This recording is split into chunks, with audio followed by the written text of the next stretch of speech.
And I've known Karen's parents and in-laws rather, and David's parents, and really just love the family. So I'm just delighted for one more reason to be with you all.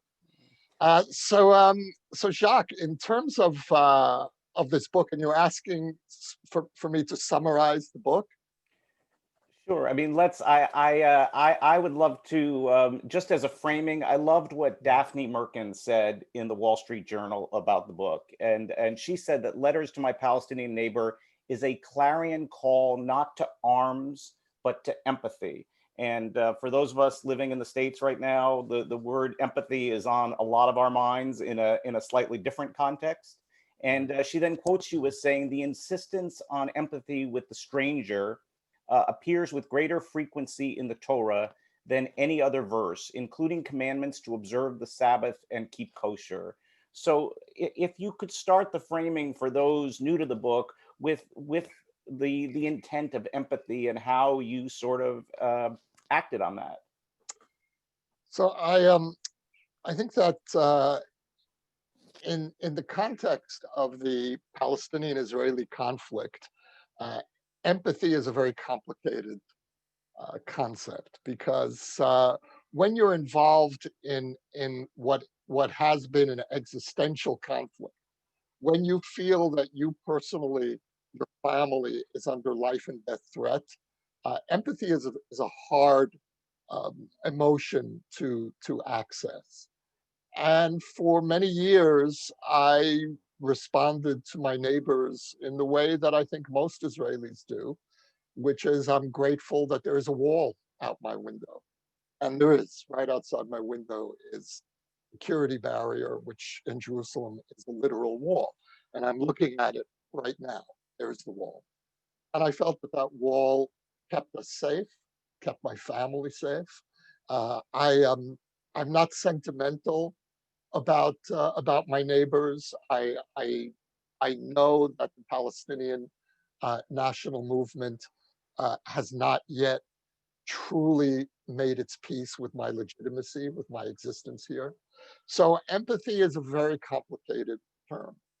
At the same time, the Palestinian national movement, which is threatening Israelis, has also lost. They're the losers of this conflict. And what I try to do in this book is navigate between two easy temptations. The easy temptation of the left to accept the narrative of the Palestinians because they're the victims, they lost this conflict, they're the weaker party, or the easy temptation of the right, which is to say, well, they don't accept our existence here, they've tried to destroy us, so whatever happens to them, they brought on themselves. And what I've really tried to do is model the kind of language that I would like to see Israelis and American Jews speak with to Palestinians and about the conflict, which is to combine empathy for Palestinian suffering with an unapologetic uh, affirmation of our narrative and the legitimacy of our story. That's what I've tried to combine. That's the sensibility that I tried to combine in the book. Speak to Palestinians. In Hebrew, we say begova einayim, with I don't know what, at eye level. I don't think there's an expression like that in English. Right, Jacques, correct me if I'm wrong, but you know what I mean? To speak in Hebrew, when you say to speak to someone at eye level, you are speaking in a way that is authentic to what you believe and who you are, but with respect. And that's really what I tried to model. And the responses that I've gotten from Palestinians, many of them angry, uh, but most of them affirming I'd say the authenticity of this approach. So one of the things I appreciate, Yossi, is how nuanced your take is, and that so many of us, particularly American Jews in the diaspora, tend to be told that this is a binary take on the conflict. You're either one or the other, and you bring a take that for many of us is fresh and nuanced and difficult and sometimes hard to put in a box. Some of it makes us uncomfortable. Some of us, we find ourselves nodding. Um, I want to sort of take you back to your Brooklyn upbringing and sort of the elements in your background that helped get you and us as your readers to this point. So help us imagine you in Brooklyn growing up and you up through your teens. Is that right?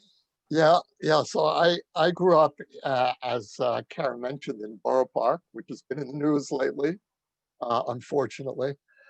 And anytime Borough Park is in the news, it's usually not good. Either Jews are getting physically attacked, or there's some outrage being done to Jews in Borough Park or by Jews in Borough Park. Borough Park does best when nobody hears about it. And so I was growing up in the 1960s in a neighborhood that was undergoing a drastic transition from a middle class American Jewish neighborhood to a survivor neighborhood. And my family was part of the influx of survivors, mostly Hungarian survivors, like my family. And as part of that transition, Borough Park was also becoming ultra Orthodox. My family was modern Orthodox, but we lived in very close proximity. I would even say intimacy with the emerging Haredi ultra Orthodox world, which in those years lacked its aggressive self-confidence that we know today, its triumphalism. It was still very much a traumatized and broken community, and there was something soft that I remember about Haredi Borough Park, which is certainly not true anymore. But growing up in a survivor home in the '60s meant that the Holocaust was an immediate presence in my life. There was nothing abstract about the Holocaust. It wasn't history. It was a living trauma, an open wound.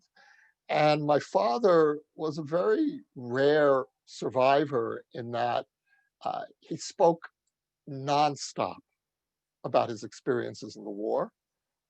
Most of my friends who were likewise children of survivors knew very little, if anything, about where their parents had been during the war. It simply wasn't discussed. And my father had um, I would say, the educational philosophy, because it was very much of a deliberate decision on his part to tell his children about the war, and that was to try to prepare us as Jews for a world in which the Holocaust was possible. My father's mindset was very much survivalist. Being a Jew means preparing for the worst, and all the rest is commentary. That's the core of the Jewish experience. And as a result of that upbringing, I certainly internalized his lessons. And I was looking for somewhere, some way to take this um, emotional baggage that had been placed on me. And my father, in some ways, was treating me like a contemporary. He was trying to turn his American born son into a survivor, someone who, if and when the next Holocaust were to happen, I would be prepared. In the way that he had known how to survive, I would know how to survive. That was the philosophy. And I joined the Soviet Jewry movement when I was a kid. I was 12 years old, and I became an activist in the student struggle for Soviet Jewry. I was the mascot of Triple A, as it was called then. They appointed me the sixth grade Borough Park chairman of the student struggle.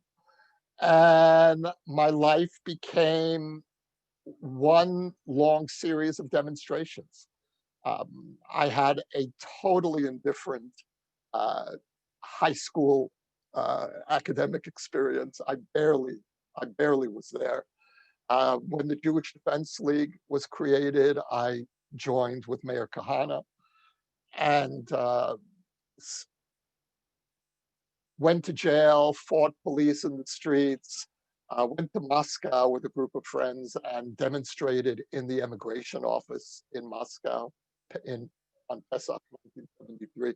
It was a very intense and very um, specific to our generation's experience.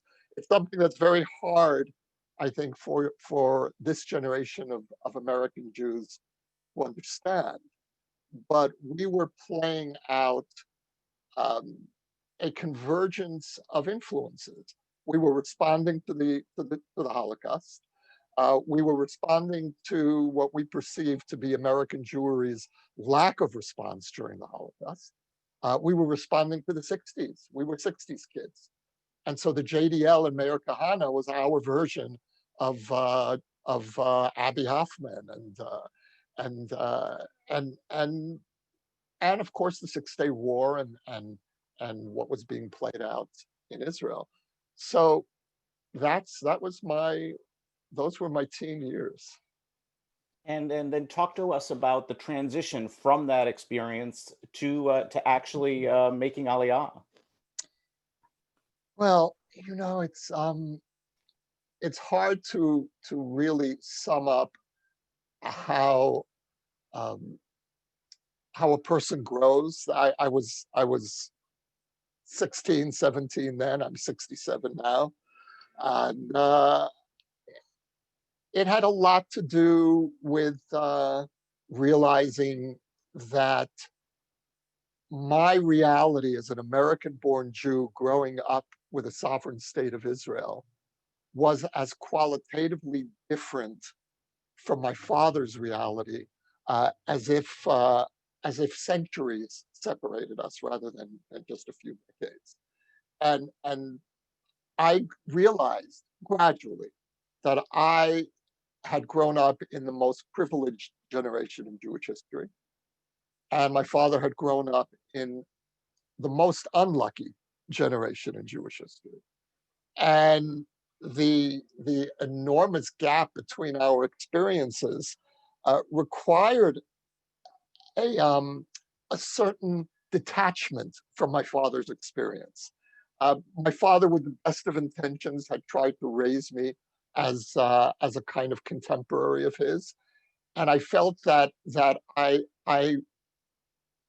if I were to inhabit my father's mindset, his survivalist mindset, his anger at the non-Jewish world, totally understandable, but completely inappropriate in my experience, then I was in some ways doing violence to to my life, and that really was reinforced in my college experience, and I fell in love with a non-Jewish woman who has been my wife now for the last 35 years. Sarah converted to Judaism, made Aliyah with me, and I think that in some ways that is typical, maybe not in the way that our particular lives have played out, but very much typical of America opening up to to Jews of my generation. And my generation was the first truly Americanized generation that felt comfortable in America, that felt that America, we weren't there on sufferance. My wife comes from a Mayflower family, and that would have been inconceivable in an earlier generation. And I was completely accepted in her family. And the only hitch was when I took Sarah to Israel, which you can understand. My mother-in-law very reasonably said, "Why am I the only one among all of my Jewish friends who has a daughter living in Israel?" Which I think was a perfectly reasonable response. But Sarah converting, and when we are raising Jewish children, and this was all somehow a given. And my mother-in-law, Eve, who was a very sensible person, a very fine person, fell in love with Israel. and said to me at one point, or said rather to Sarah at one point, that I'm really glad that my grandchildren are being raised in a culture where they are the majority, where they feel entirely comfortable and self-confident. So she became a Zionist in her way. So it's a happy ever after American Jewish Israeli story. I mean, I feel like you're outlining the book proposal for what sounds like From the Mayflower to the Mikveh, which I give you as a gift here. So I will pass that on because that's Sarah's story to yes, write. well, I'm happy to represent her on that. So the experience in the Israeli army for you, how did that shape your view on Israel and its neighbors and this conflict? Well, it's a complicated answer. I'm afraid that all of my answers are complicated. I was drafted in 1989 at the height of what we now call the First Intifada, which was the popular uprising against the occupation. And it was characterized by groups of teenagers throwing rocks at soldiers. And very different from the Second Intifada, which was suicide bombings and mass atrocities. There were some terror attacks in the First Intifada, but mostly it was riots and soldiers acting as police. And my unit was sent to the Gaza refugee camps, and we were a very peculiar unit. We were older by army standards. We were elderly. We were in our 30s. Uh, all of us, most of us, new immigrants. Many Ethiopians in my unit, which was very moving, really. And and we were just learning. We were learning Hebrew, and suddenly we're thrown into the middle of these impossible situations, uh, breaking into people's homes at 2 in the morning uh, because the father hadn't paid an electric bill, and the police were afraid to go in, so they sent the army in. We were surrogate policemen. So I feel in some ways that my military experience, which was really mostly under the shadow of that period, was really in some sense a missed opportunity. It wasn't. I don't feel that I really was in the IDF as much as in the Israeli police force. And on the other hand, it was this extremely moving experience, which every Israeli immigrant has, those who are privileged to serve in the army, of learning what it is that really makes us Israelis, and that shared experience. To this day, I have very close friends with whom I served, and that's a bond that you carry with you your whole life. So I would say, Jacques, that I had these two very different kinds of experiences. On the one hand, I had grown up my whole life dreaming of being an Israeli soldier, of sharing in whatever way in the glory of the IDF. And I can't say that my military experience was glorious in any fashion. Uh, on the other hand, it was a seminal bonding experience, and it was the moment when I began to become Israeli and began to understand what Israelis go through, and what it means to even just something as prosaic as doing guard duty, all night guard duty on some forlorn base, and how much of your time is spent in drudgery in the army, and how much Israelis give to this country before we even get into the hard sacrifices. And and then, of course, the next stage for me in becoming an Israeli was when my son was drafted. And that was a whole different experience. My son was uh, my son was in war. He fought in one of the Gaza wars in 2009 and was in a tank. And uh, he was in Gilad Shalit's unit. Uh, when, uh, and so there really was this totally different experience. And then realizing, taking it to the next level, and realizing that the moment that I became Israeli was not as I had previously thought when I put on an IDF uniform, but when my son put on an IDF uniform. So you had enormous curiosity about what it was like to be an Israeli and in the army, and was have been able to realize that. But you also had enormous curiosity about what it was like to be Palestinian, and you acted on that using your sort of lens as a journalist and author by embedding yourself in Palestinian society for a year in the late '90s for your book at the entrance to the Garden of Eden, as Karen mentioned, a Jew's search for God with Christians and Muslims. And I just want to briefly, for those on the call, I want to read to you in his current book how Yossi described that experience. He said, I traveled in Palestinian society not only to learn about your devotional lives, but also to glimpse something of this conflict through your eyes, to force myself open to the Palestinian tragedy, the shattering of a people whose organizing principle is now dislocation and whose most significant anniversaries are humiliating defeats. I tried as best as I could to step out of my own narrative and confront Palestinian historical attachments and the wrongs done by my side against yours. I met people whose homes had been destroyed by Israel because they built without a permit, permits the Jerusalem municipality has made difficult for Palestinians to obtain in the first place. I listened to your stories, read Palestinian histories and memoirs and poetry. Your narrative came to haunt me. Not that I ever lost my love for the Jewish return home, as we Jews put it, which I cherish as a story of persistence and courage, and above all, faith. How did you reconcile these competing narratives, if you will, as a result of your experience of embedding in Palestinian life?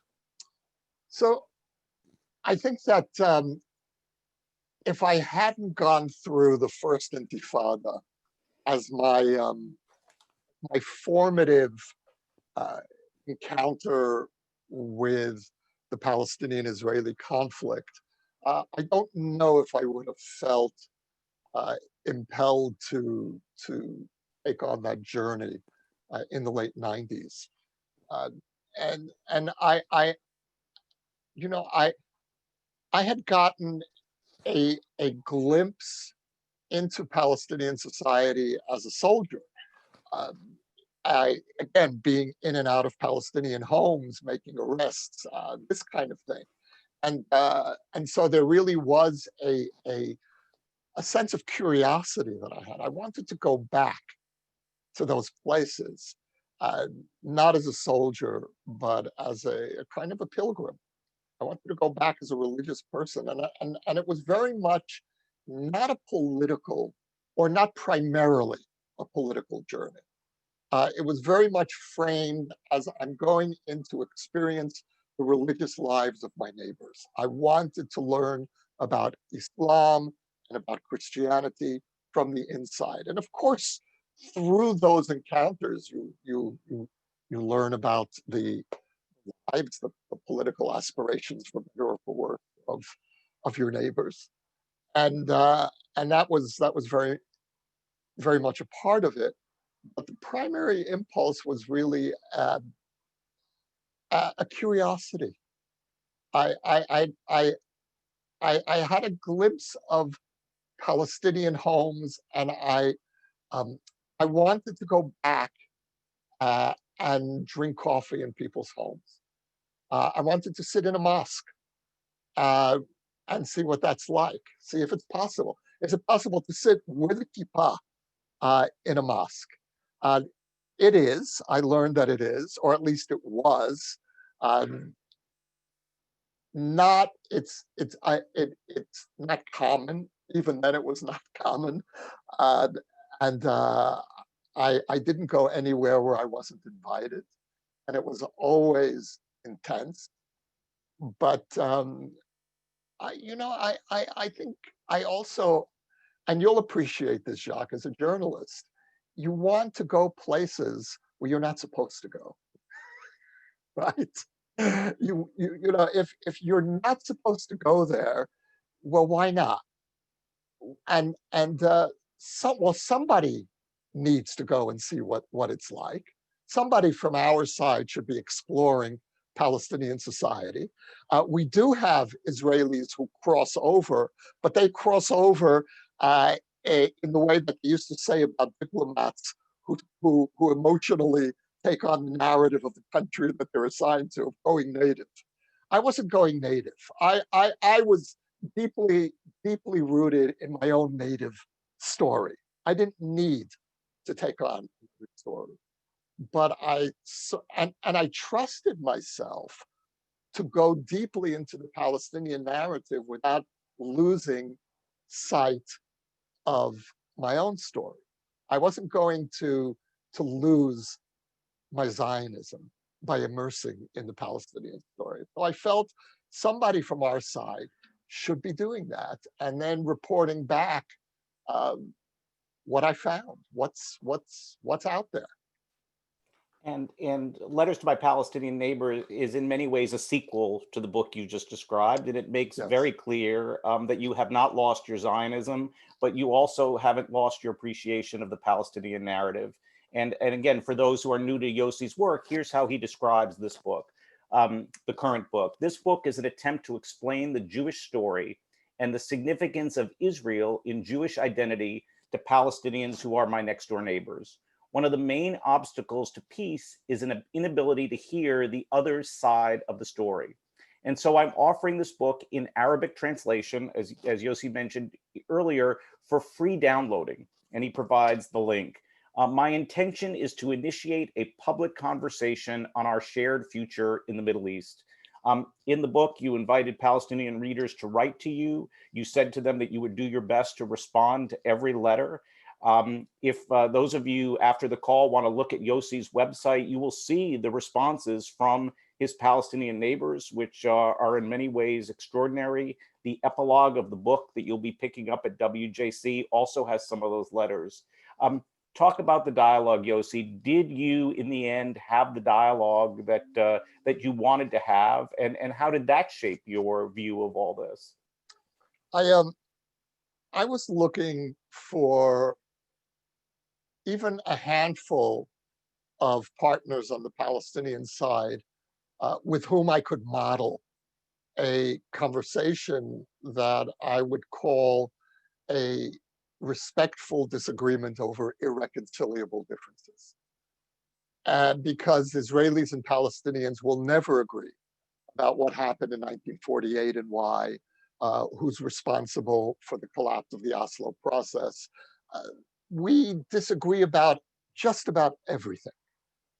But I was hoping to find at least a few Palestinians who would at least agree with me more or less on the basic premise, which is that the tragedy of this conflict is that it's a struggle between two indigenous peoples, and that between the river and the sea, this land must accommodate the aspirations of both peoples.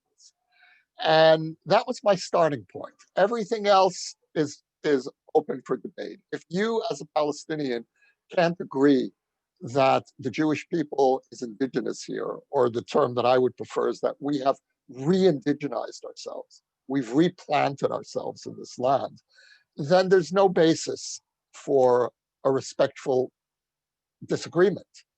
The disagreement will be bitter, it'll be existential, it'll continue to be a gladiatorial debate rather than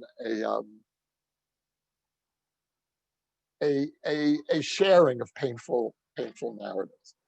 And I got lots of responses that were gladiatorial. I got death threats. That was all to be expected. But at the same time, I got some remarkable responses. I'll give you one or two examples. Um, when the book first came out, I posted on an announcement on Facebook, and someone with an Arabic name, Subhi Awad, responds, so what is it that you're going to tell your neighbor? Uh, that occupation is a good thing? Are you going to explain to us Palestinians why occupation is in our benefit? And I wrote him saying, I wrote this book in the hopes that we could have a different kind of conversation. He immediately writes back, I apologize for my tone. And I thought, whoa, I've just caught a live one.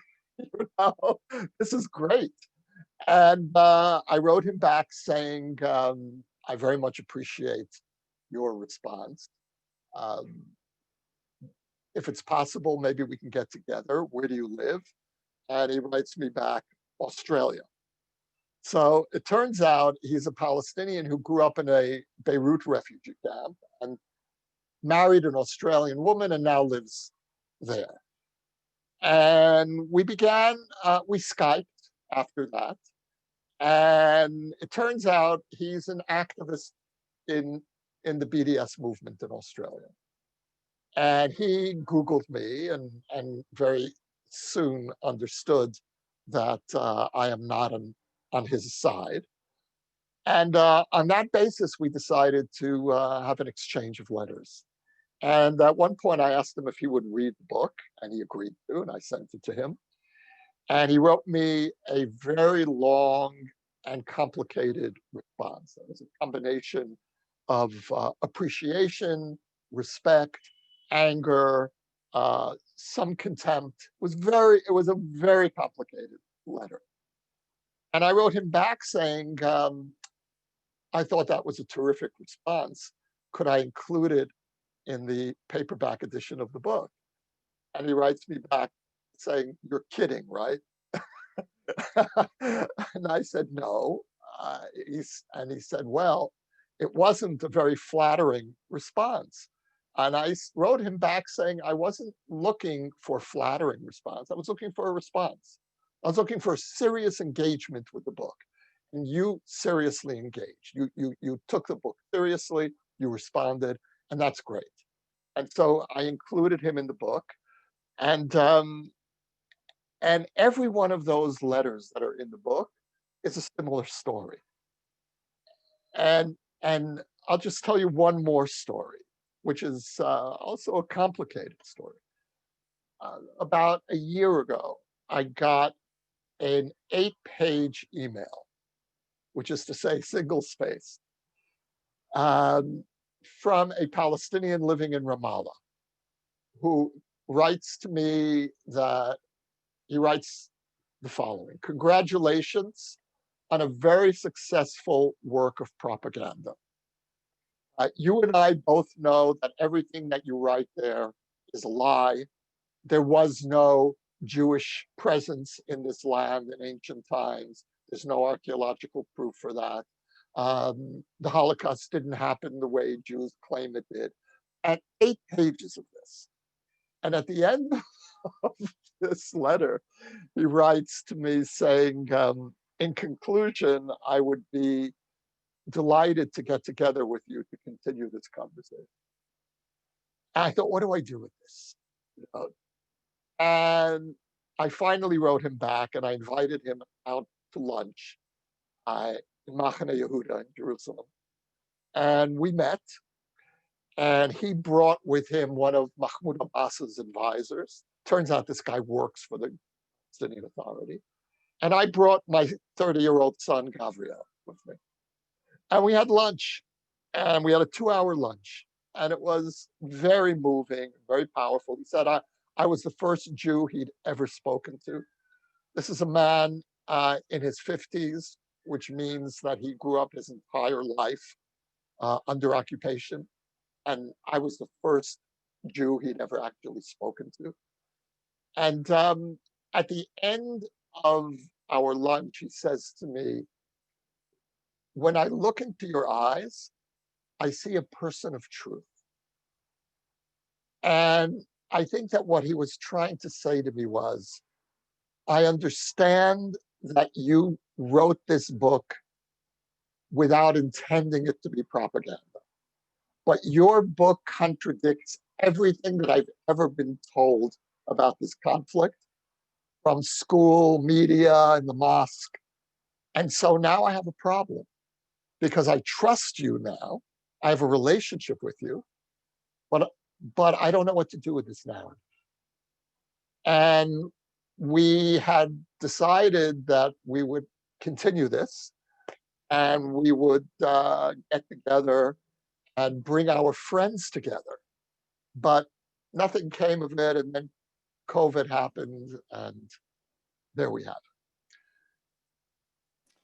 So we're going to turn now, Yossi, to questions from our congregants. And as you're about to learn, we are an engaged, really intellectual bunch with opinions across the spectrum. And I want to give the first question to my daughter, Alexandra, which is more than moderator's privilege because she actually studied with you in Israel at the Conference for North American Jewish College Students and Israeli-Palestinian Conflict in December 18 and January 19th.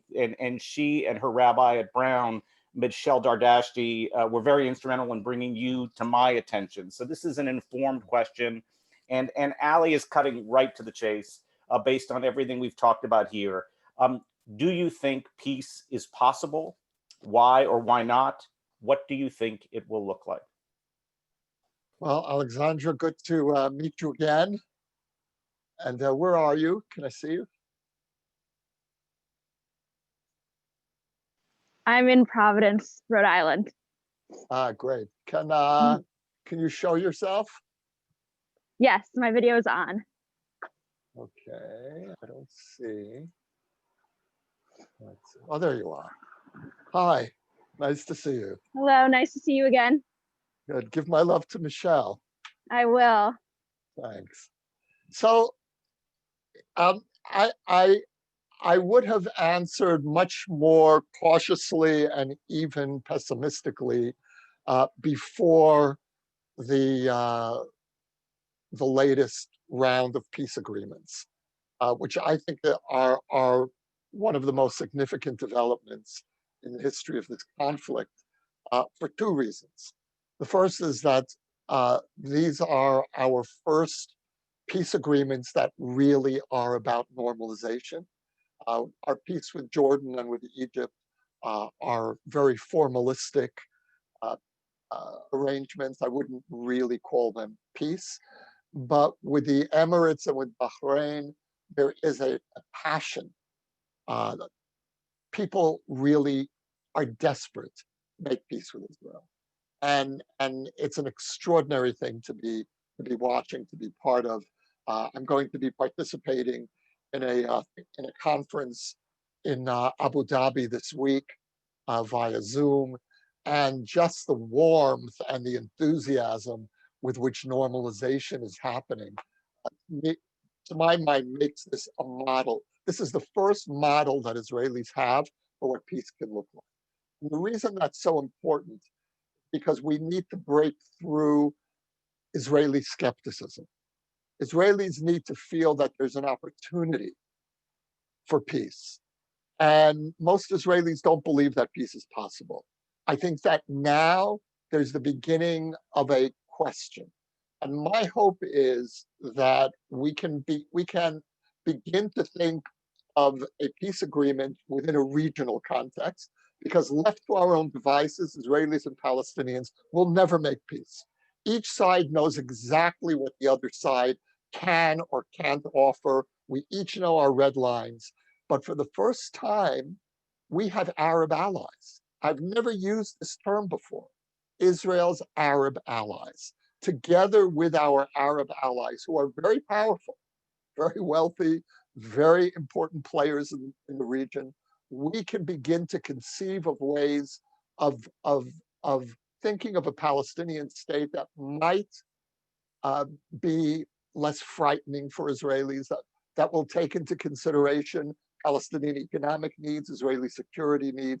I'm very hopeful for involving the Saudis. And I will add I understand skepticism about the Saudis, but there's another Hebrew expression that I think is really important, zemayesh. That's what there is. And my neighbors are the Saudis and the Gulf states, and that's what I have to make peace with. And so, and the Palestinians, of course. And so, if you're asking me, do I think that there's a likelihood for peace anytime soon? No. Is there a chance for a regional peace long term? Now I believe there is. And the very way in which the peace agreement with the Emirates happened is also important. The fact that it was Netanyahu giving up one of the most cherished platforms that he had promised the electorate he would do, which was annex 30% of the West Bank, giving up annexation and giving Arab countries, in effect, a veto power over Israeli policy. This was a very significant development. And I would not minimize it. I read the New York Times skeptical editorial about this peace agreement. I think they're wrong. It's not the only thing they're wrong about when it comes to the Middle East. They were certainly wrong about this agreement. So I hope that's the beginning of an answer for you. Thank you. The phrase Arab allies is one that I think a number of us on the call are going to have to sort of wrestle with and think about, and that will linger after this call. We've got a related question from Rachel Rudensky, who asks, what is the effect of the recent normalization between Israel and various Arab Muslim countries, and more to come, God willing, on Palestinian thought? We hear that they feel betrayed and despondent. But have you heard of any Palestinians who see it as food for thought for a change of thought? Yes, yes. I do know Palestinians, certainly among the Palestinians I've been in touch with, who believe that it is high time for Palestinians to stop saying no to every positive development in the Middle East and to figure out ways of turning this into an opportunity.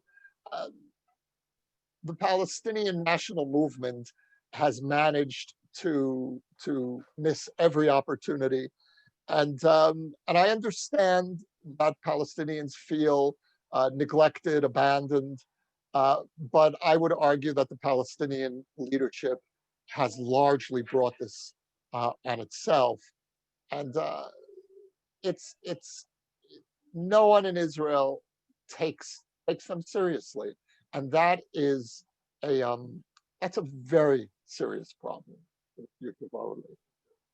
One very positive consequence of the agreement emerged in a poll of Israelis that was taken about a week after the agreement was announced, and it showed that for the first time in years there was a plurality of the Israeli public that supports a two-state solution. Not a majority, but a plurality.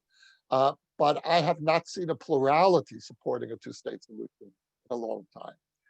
And so this peace agreement has challenged Israeli skepticism, and we need to start hearing Palestinian voices challenging their leaders. So question from Joel Beckman, congregant of ours. We are, of course, less than 2 weeks away from a presidential election in the US and our own deeply divided nation.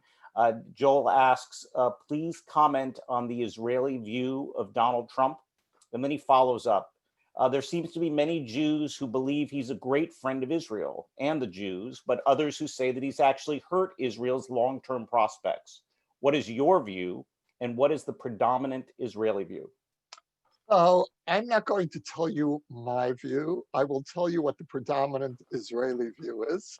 I will be very happy to share that with you. I have imposed on myself a speech fast in all matters concerning the American elections.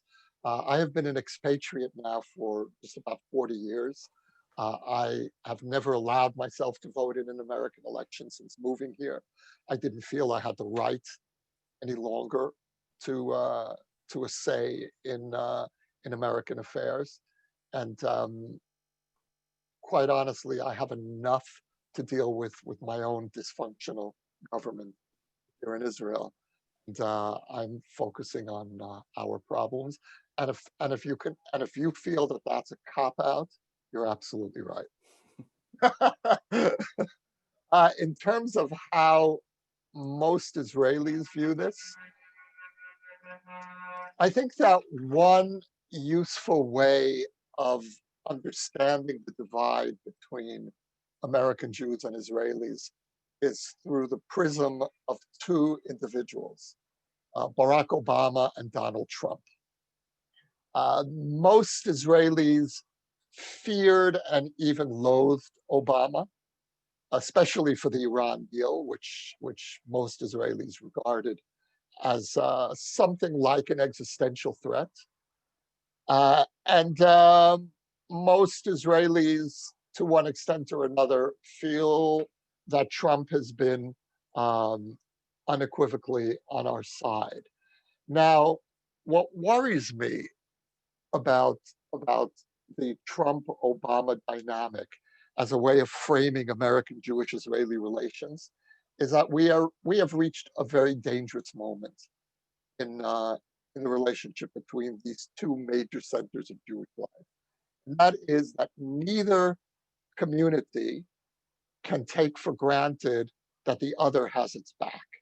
Neither fully trusts the other. For most American Jews, as you all know better than me, Donald Trump is something like an existential threat. If not directly to the American Jewish community, certainly to American society. Trump, another 4 years of Trump is widely seen in the Jewish community as a literal life and death threat to the America that has nurtured the great Jewish success story. And American Jews have thrived in a liberal America. And Trump is the single greatest threat to liberal America. And I think that that's a very accurate reading for American Jews. Israelis had a very similar reading of Obama. I certainly felt that way about the Iran deal. And so we've reached a moment where a majority of Israelis support a president who American Jews regard as an existential threat, and a majority of American Jews supported an American president whom a majority of Israelis regarded as an existential threat. We've never been in a situation like this in our relationship. It is an extremely dangerous moment. And the horror that I sense just at looking at some of the faces here on screen when I tell you that a majority of Israelis not only support Trump, but I would say probably passionately support Trump, would be reflected in reverse if you were to tell Israelis that a majority of American Jews thought that Obama was the greatest president of our time. And so we've got a really serious problem that goes far deeper. And one of the reasons why I refuse to get caught into the Trump question personally is because I'm really looking at the day after for our relationship. And I want to be sure that there are people on both sides of the divide who can still talk to each other when this is over. And there is nothing for me to be gained by telling you what I think of Donald Trump. No one's going to change their vote because of what I think or don't think. And that even goes for Marty and Sharon. And so the notion that somehow, I have to get mobilized and I have to jump into the fray. I'm really looking at the morning after for our relationship. So just one housekeeping note for those on the call. We're at a little past 11 o'clock here on the East Coast, which for some of us that expecting our conversation would end now. And if you have to leave us, we understand. But Yossi has agreed to stay for a bonus round of questions. And will stay with us for probably no more than a half hour. So we'll close no later than 11:30 on the East Coast and a little earlier if our questions exhaust. But Yossi, the chat is full of questions, and I'm eager to keep putting them to you. So thank you. To flip your question, your sort of the boundaries you draw in terms of your unwillingness to wade into our election. For us as American Jews, should there be boundaries and guardrails in what we can say or should say or about Israeli politics? Because as some of us have been told, you don't live there. You don't have to live this day to day. Nice that you have an opinion, but maybe what we think over there should, take precedence.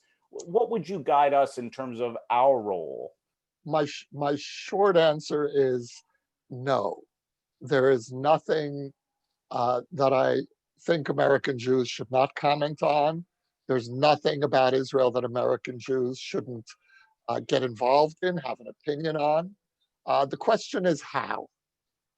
And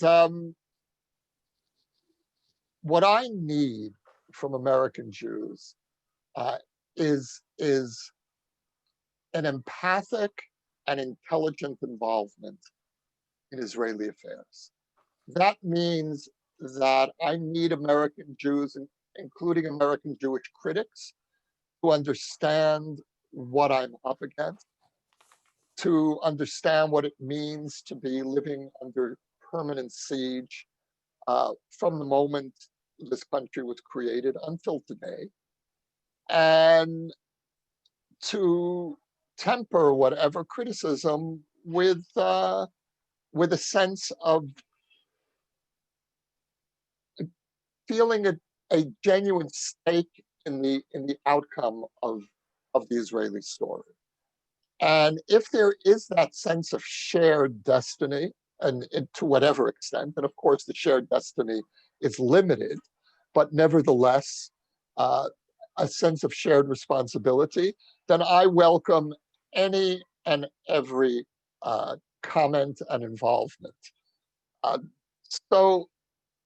And I would go further and to say that it is the responsibility of citizenship in the Jewish people to be involved in the internal affairs of a country that makes the very bold claim of representing the Jewish people. Netanyahu calls himself the prime minister of the Jewish people. Well, if that's the case, then we need to be held responsible for the fact, for example, that in the state of the Jewish people, a majority of American Jews are religiously disenfranchised. And that's something that needs to be front and center in our conversation. And I need American Jews to be involved, but I also need American Jews to have credibility in the Israeli conversation. For that to happen, I need American Jews to internalize certain changes that have happened in Israel. And I'll give you just one example. The debate in Israel today is no longer between right and left. There is no left in the state of Israel. It is so marginalized that the Labor Party will be erased if elections were held tomorrow. There would be no more Labor Party, the party that founded the state of Israel. Meretz, which is the only real left-wing party, certainly on the Jewish political map, is 6 seats. And so the debate today in Israel is between right and center. And I need American Jews to understand what the center is and how it's not the left anymore. What's the difference between center and left? And that's just one example of where I feel the disconnect in the transatlantic conversation. When Israel gets translated into American Jewry, there's usually a time lag of about 20 years.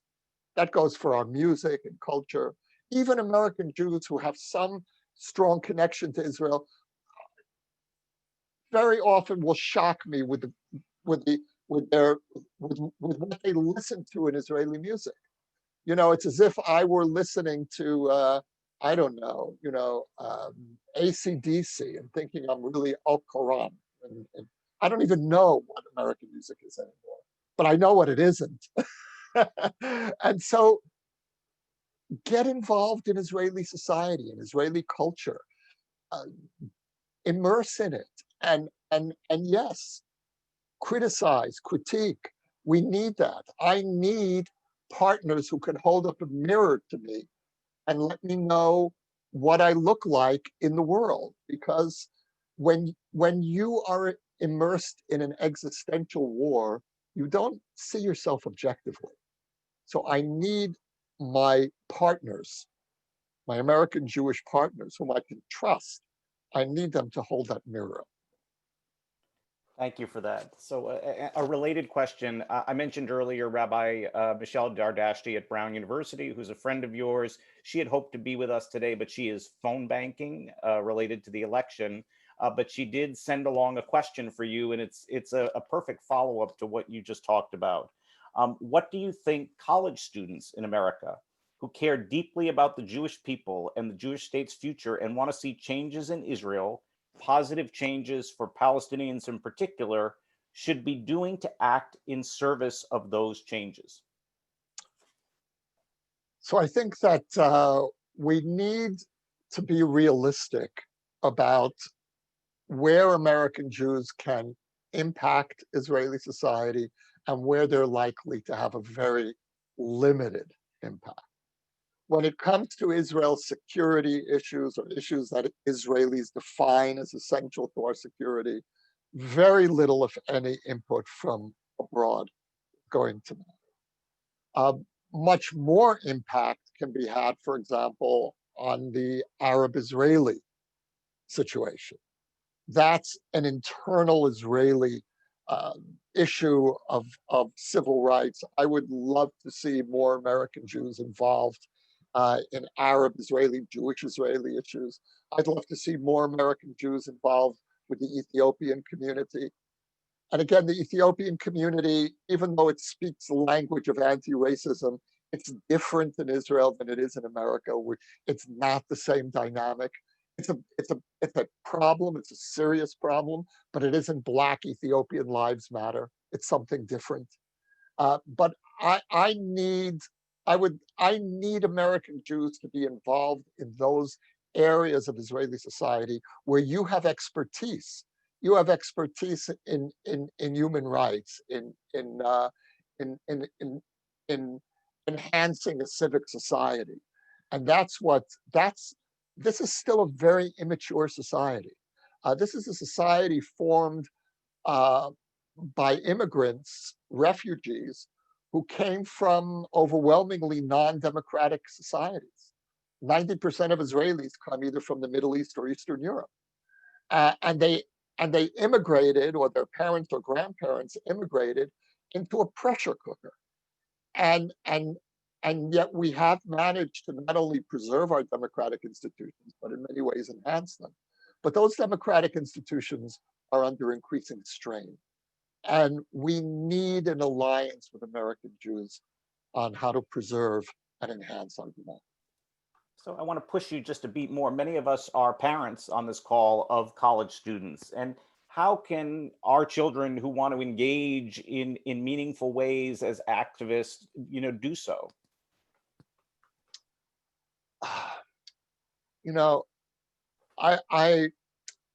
I won't. I don't think I'm capable of giving you, as an American parent, a useful answer. But what I can say is there's a certain frustration that I have as an Israeli uh, when I meet with young American Jews, and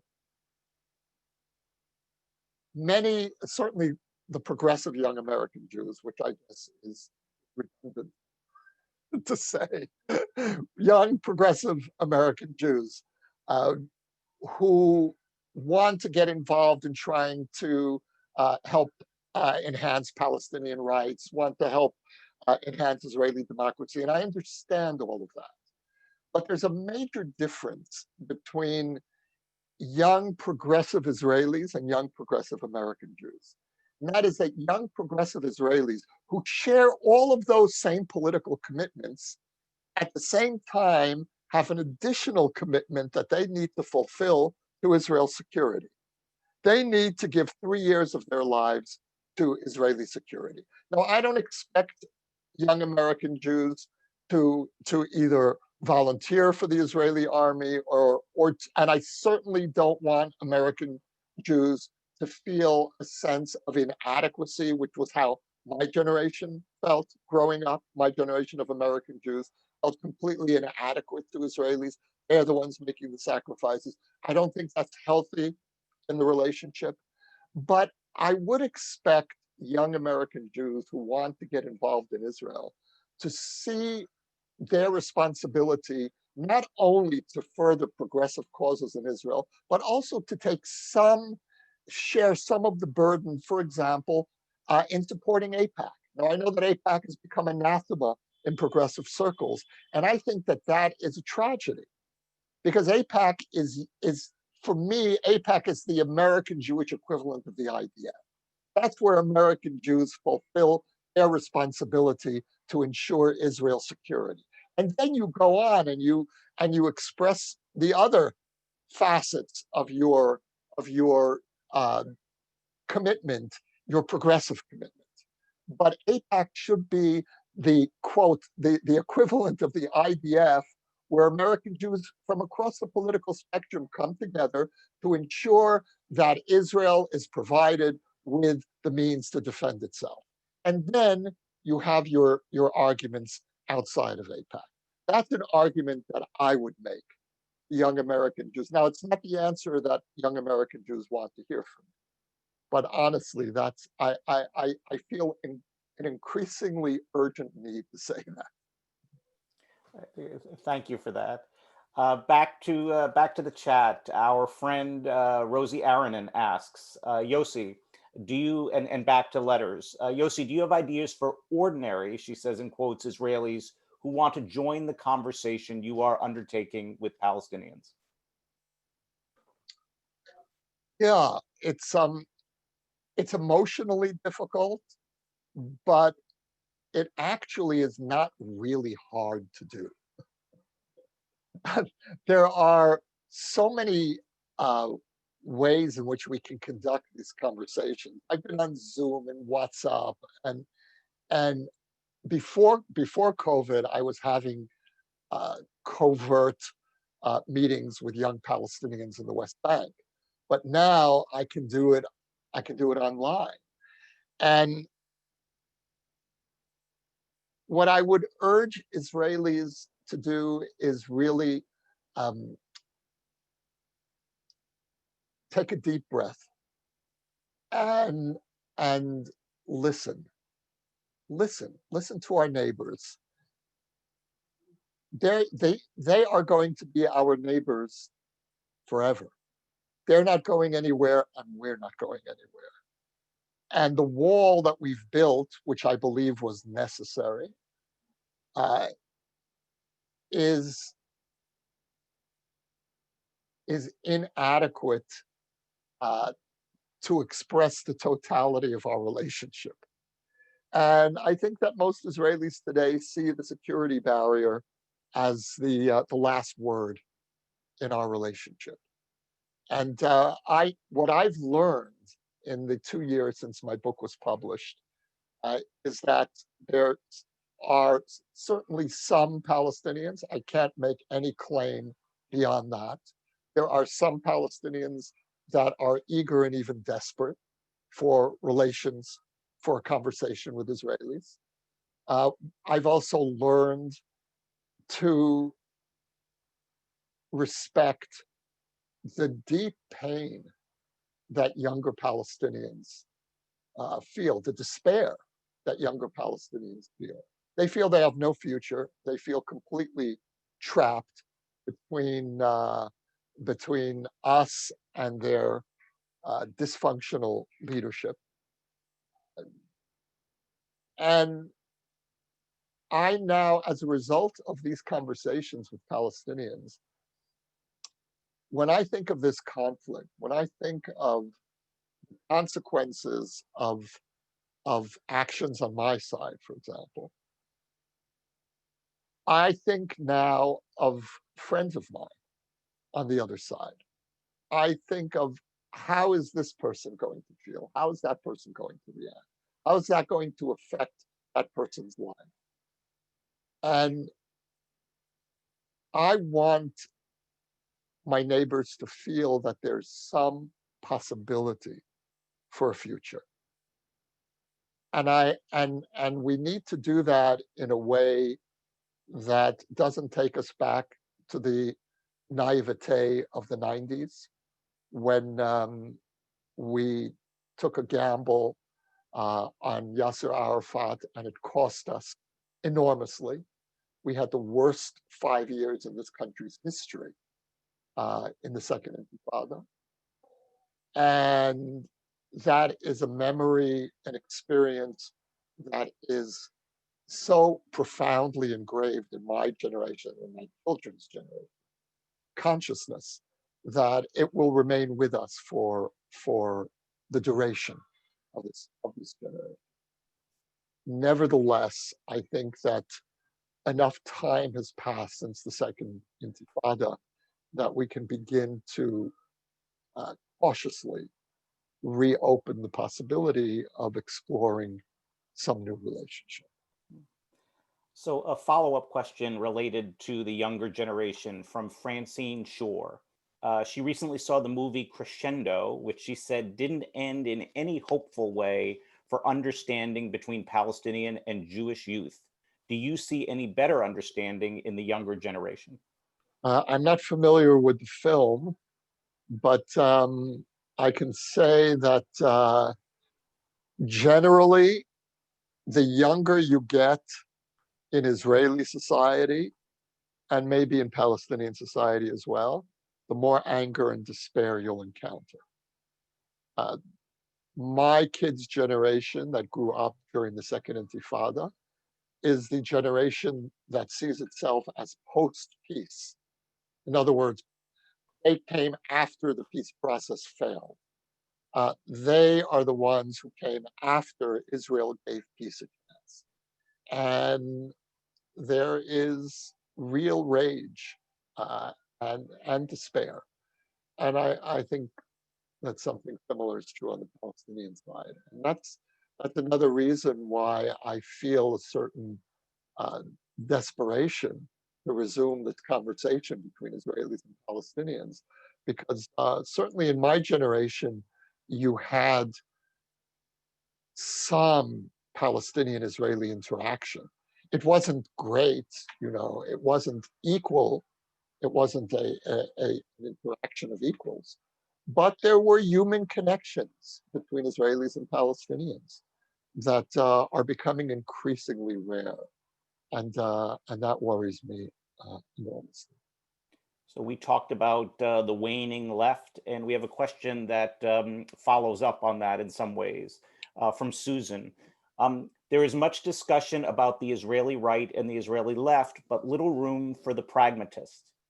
I have supported the concept of a demilitarized Palestinian state with a shared united Jerusalem serving as the capital of both, espousing that view both here and in Israel since the early 80s.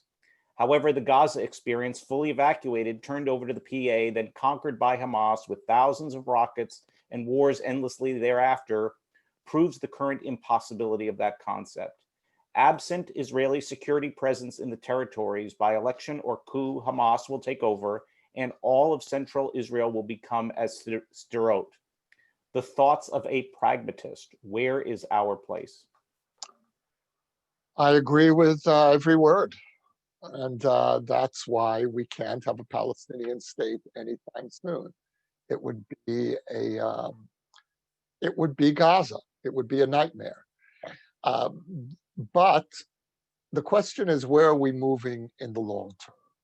Right now, the trajectory is moving us toward a one state. I think a one state as a permanent solution is a disaster for us. I would like to see settlement building drastically slowed, certainly outside the settlement blocks. I would like to see Israel think of ways in which we can address Palestinian needs. I'd like to see us speaking to the Palestinians, not only in the language of security and threat, but also in the language of engagement. And again, I'm emphasizing the words that I've just used, not only through security, a language of security and threat, but also through a language of engagement. Right now, we are only speaking to the Palestinians in one way. And I see that Sharon here has asked a question. Why does it matter what individual Palestinians think if they continue to have an authoritarian or totalitarian government? And this really is part of the answer that I'm trying to give there, which is that the question is the long term. Where are we heading? Where is the trajectory going? And of course, right now, it doesn't matter at all what individual Palestinians think. But when I engage with young Palestinians, I never know who's in the room. I never know who that person is going to be 20 years from now. Who from the group of students I met with from Birzeit University, who among them is going to be prominent in Palestinian politics? Maybe none of them. Maybe there's someone there. That's the whole premise. I mean, you know that. That's the whole premise of education. That is what we're committed to doing. And so the question really for me is taking a middle ground, and this will take us back to the previous question, between the starry-eyed optimists and those who say nothing can ever change. Nothing will change for the foreseeable future, I agree. But where are we moving?